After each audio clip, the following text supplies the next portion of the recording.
My grandmother is superstitious. It was only when I lived with her for the summer that I realized how bad it had gotten.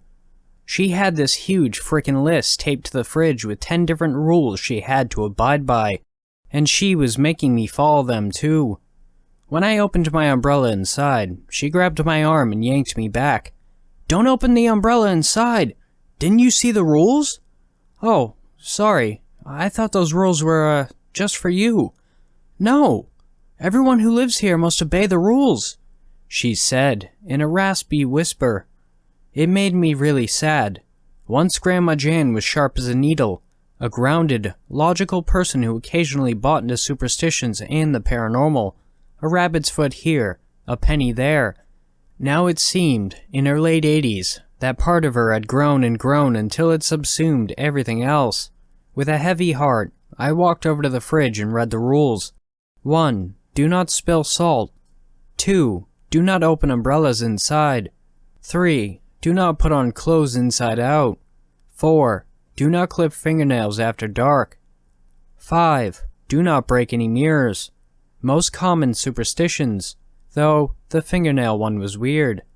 I continued reading, with difficulty. Her handwriting grew messier and more frenzied. 6. Do not look in the mirror while wearing black. 7. Do not whistle inside the house. 8. If you wake up to see your bedroom door open, do not close it. Likewise, if you see the attic stairs pulled down, do not push them back up. 9. Never let the refrigerator go empty. Always have enough to make an offering. 10. Keep the curtains closed after 10 p.m. Do not open them again until 6 a.m. I wanted to tell her it was a whole lot of hogwash, but then I realized it was probably a bad idea to upset her at such an old age. "No problem, Grandma. I'll follow the rules." "Yeah, right." She put me in the spare bedroom, down the hall from her. It was a small thing, furnished with only a twin bed and a tiny desk, but I couldn't complain. It was either this for free, or an apartment for $1,000 or more a month. But of course, the money wasn't the main reason I was here. My grandma probably wouldn't be around much longer. According to my mom, she kept getting these random bruises, and doctors were worried she had a blood disorder, and some other stuff I couldn't pronounce. I wanted to spend all the time I could with her. She was still my grandma, still the one that comforted me when my first cat died, still the one who taught me how to bake the most amazing snickerdoodles. I loved her, even if I had to put up with some weird-ass rules. "I'm going to bed," she said, as she passed by my room that night. "Sleep well, Chrissy. I love you."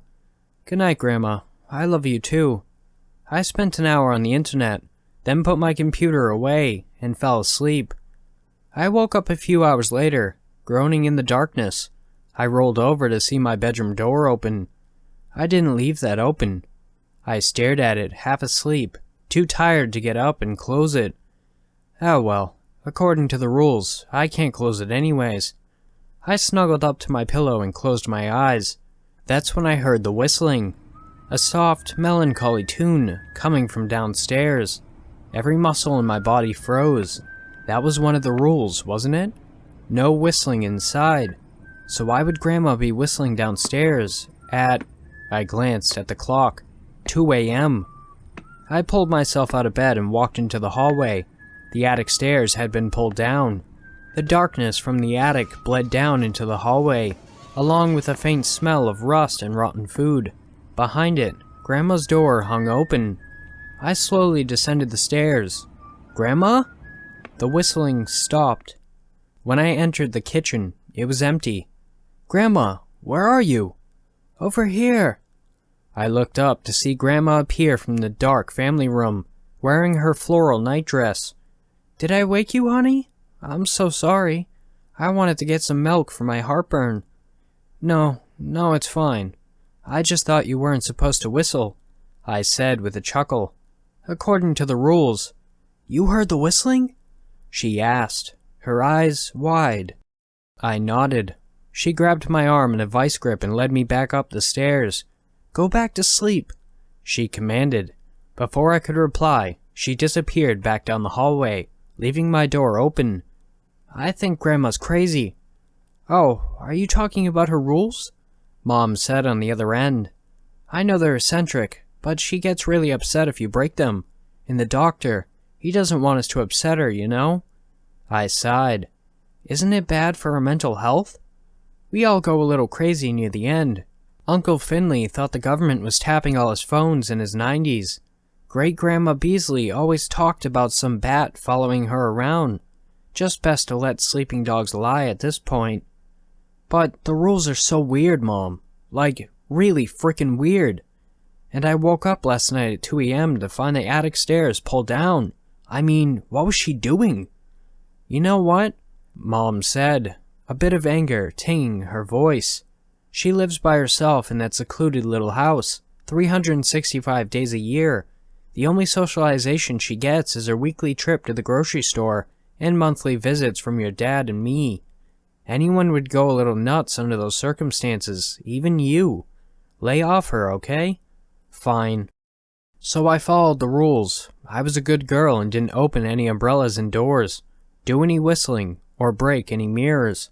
Sometimes I'd wake up to see my door open in the middle of the night, but I just ignored it and left it open. A few times, when I made my way to the bathroom, I whacked my head on the attic stairs that were pulled down. Once or twice I heard the whistling again, but I ignored that too. Mom was right, so Grandma was a little crazy. We're all a little crazy, aren't we? Maybe time just scratches away all the normalcy we hide under, and we're all batshit insane at the end. Things were good as I accepted that reality. Then, Sunday happened. I was watching Netflix when I heard a clink, then a shout. I threw my laptop on the bed and ran down the stairs. "Grandma!" I yelled, fearing the worst. "Grandma, are you okay?" I found her standing over the kitchen table, sobbing her eyes out. On the table was a salt shaker tipped over, next to a pile of spilled salt. "I didn't mean to. I was just cleaning up the plates and I... She could barely make cohesive sentences through the sobs. "Shh, Grandma, it's okay. I'm gonna clean it up now." I felt awful seeing Grandma like that. She was outright sobbing, her entire body shaking, as if she feared for her life, over spilled salt. I brought my palm up to the table's edge and brushed the salt into it with my other hand. I was so sad for her, but I was also incredibly unnerved, seeing someone you love get so upset about something so trivial. It was disturbing. "It's all clean, see?" I said, brushing off my hands. The salt rained down into the trash. "Nothing to worry about, Grandma." Her sobs quieted, and she looked at me with red eyes.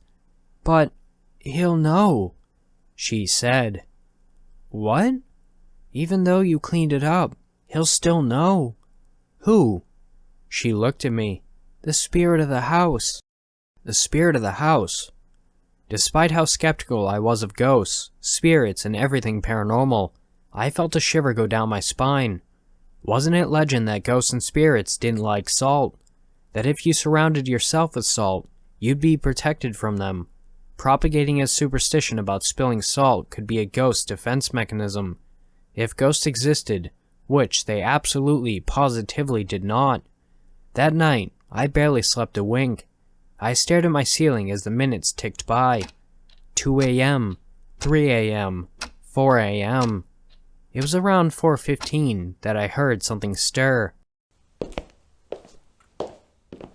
Soft footsteps from overhead, from the attic. Every muscle in my body froze as I listened to the steps migrate towards Grandma's end of the house. Then, creak, the metallic whine of the attic stairs being pulled down, followed by footsteps. I forced myself out of bed. It took a huge, heaping serving of courage to do so. But I did. When I finally got to the door and I pulled it open, the hallway was empty. Maybe the ghost is here, right now, staring at me. And I just don't know it. No, shut up.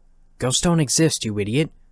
The back of my neck prickled with the distinct, awful feeling of being watched. But rather than run back into my own room, believe me, I really wanted to. I ran over to check on Grandma. Her door hung open as usual. "Grandma, are you okay?" Her bed was empty. Grandma, where are you?" That's when I heard the soft sounds of sobbing below. I ran down the stairs, nearly slipping, and burst into the kitchen. Grandma stood in the kitchen. In front of her stood the spirit of the house. Not some dark, ethereal specter. Not some white, translucent ghost. A man, of flesh and blood. His brown beard was unkempt and messy. His blue eyes wild. He wore tattered clothes, black boots, and a yellow-toothed grin. "You've broken the rules. You've broken the rules of the house," he whispered. Stepping towards her, she flinched and took a step back. "Please, don't hurt me," she sobbed. "I'm the man of the house. I make the rules." Grin growing wider, he raised his hand to smack her across the shoulder. "No!" I shouted. I charged at him. We collided and fell to the ground. Terror and relief washed over my grandma's face. "Call the police!" I shouted. "Now!" He tried to wriggle underneath me. I grabbed the nearest thing, a chair from the kitchen table, and smacked him as hard as I could in the head. The man was a drifter by the name of Harold McCann. According to the police, he'd snuck into my poor grandma's house over a year ago. They found his living space in the attic, complete with a makeshift bed over the rafters, books, and dishes that held my grandma's leftover food, the offerings. He'd slowly taken advantage of Grandma, persuading her over months to follow his rules. He told her he was an angry spirit of the house, and in her sensitive, mentally fragile state, she believed him. He made her swear to tell nobody of his existence, and whenever she broke the rules, he hit her, hence the bruises. My poor, poor grandma. For the time being, she moved in with me. We have a tiny little apartment near my college, and I've been helping her recover. She's doing well. She freaked out a little when I dropped a cosmetic mirror the other day, but overall, she's getting much better. She even whistles inside the apartment now, and it's the sweetest sound I've ever heard. Thanks for watching, Wolfpack. If you want to submit your story, my email and subreddit will be in the description below. And also, if you're not subscribed, please do if you want. And don't forget to like and comment as well. Have beautiful nightmares. And I will see you next time.